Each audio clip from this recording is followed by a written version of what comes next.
Renz Abando, nakaban daw sa KBL dahil sa laki ng hinihingi nitong sahod sa dati nitong team. Totoo nga ba ang mga isyung ito?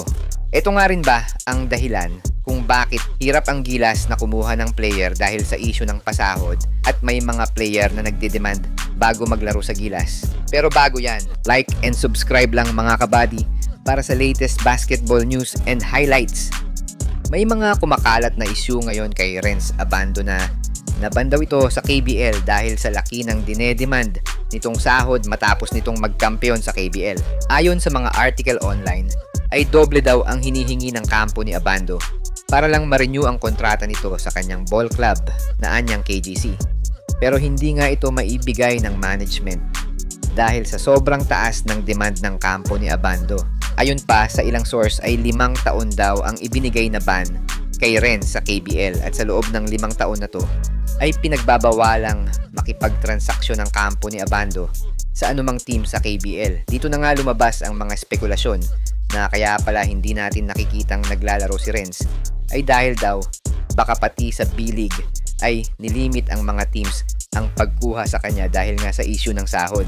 May mga binabanggit kasi dati na may mga offer nga daw itong si Abando sa B-League pero hanggang ngayon ay wala pa itong kasiguraduhan.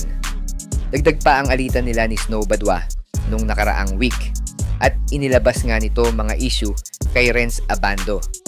Kung pag-aaralan ngang mabuti ay halos magkakonek ito sa mga sinabi ni Coach Tim na hindi papalitan ang lineup ng Gilas at walang player ang mawawala at mag-stick sila sa sistema ng Gilas hanggang magsimula ang FIBA Asia Cup Championship sa August. Sa panayam kasi kay Coach Tim tungkol sa pagkuha ng mga bagong player ng Gilas, dinepensahan nito na mag-stick siya sa kung anumang lineup meron siya dahil daw hindi naman ganun kalaki ang pondo ng Gilas Pilipinas para magpasahod ng napakalaking halaga sa mga players na may demand bago maglaro sa Gilas.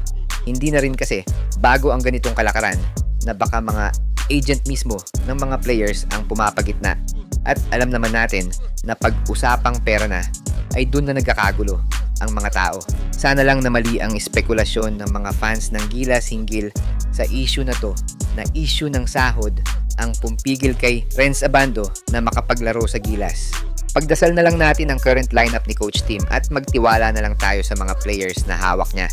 Dahil ang mga willing lang talagang sumugal para sa bayan ay ang mga players na nakikita natin ngayon sa Gilas.